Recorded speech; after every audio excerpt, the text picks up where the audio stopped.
So in this segment, we're going to be talking about Jess Philips absolutely taking James Cleverly to the cleaners over Russian money, and this is brutal stuff here.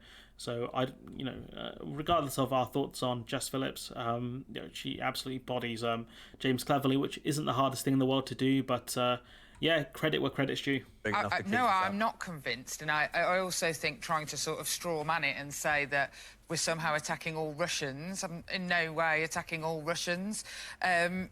The reality is that the Intelligence and Security Council said 3 years ago that there was a problem with donations and the ability of Russians, it was specifically Russians, but also any, as we've seen in other countries, to influence our democracy. And nothing has been done. Only in the last few weeks has Boris Johnson even talked about the piece of legislation.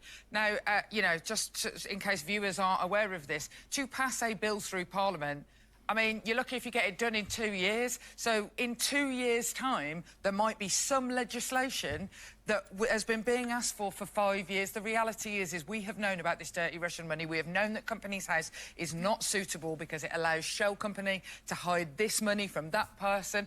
And actually, the donations, if you were to absolutely allow everything to be completely and utterly transparent, that you would be found wanting. And it hasn't been acted on anywhere near quickly enough. It should have been done much sooner. And, they are working on a bill to kind of clean up some of the, to look at where new money is coming from, to, where the source of the new money is coming from, but it doesn't deal with existing money in the UK. She's right there, they use shell companies and other things to kind of hide where their wealth is coming from. Because let's not forget here that these oligarchs made their money during the fall of the Soviet Union, brought up a lot of assets, which are much cheaper rate than they should have gone for. And who allowed that? It was the Russian government. And so these oligarchs owe their money, essentially, for the most part, to the Russian government. And so when the Russian government knocks, what are you going to do? Because they can seize assets. They can seize a lot of the assets you have in Russia. So, Jess Philips, absolutely 100% correct. And James Cleverly here, he has an absolute nightmare as always, doesn't he? Have you got any evidence for that statement you just made?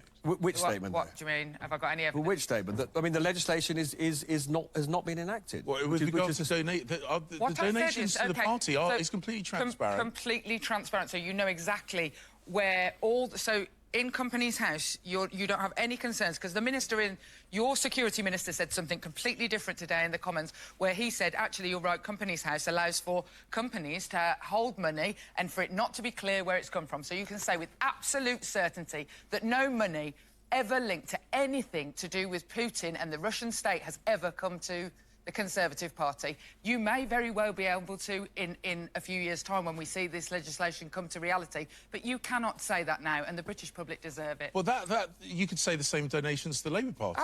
That's his big win. But you guys could have taken money too, which it's ironic that the Conservatives deny taking money from the Russian government, right? Because they talk about how you need to be a British citizen and all this stuff, and then in that very same breath, almost, Boris Johnson says, but the Labour Party have taken money from the Chinese Communist Party. How is that possible? If you've said it's impossible for us to take money from the Russian government because you need to be a British citizen to donate money to a political party. Like, Boris Johnson completely undermined himself, and, the simple fact is, so did James Cleverly right here.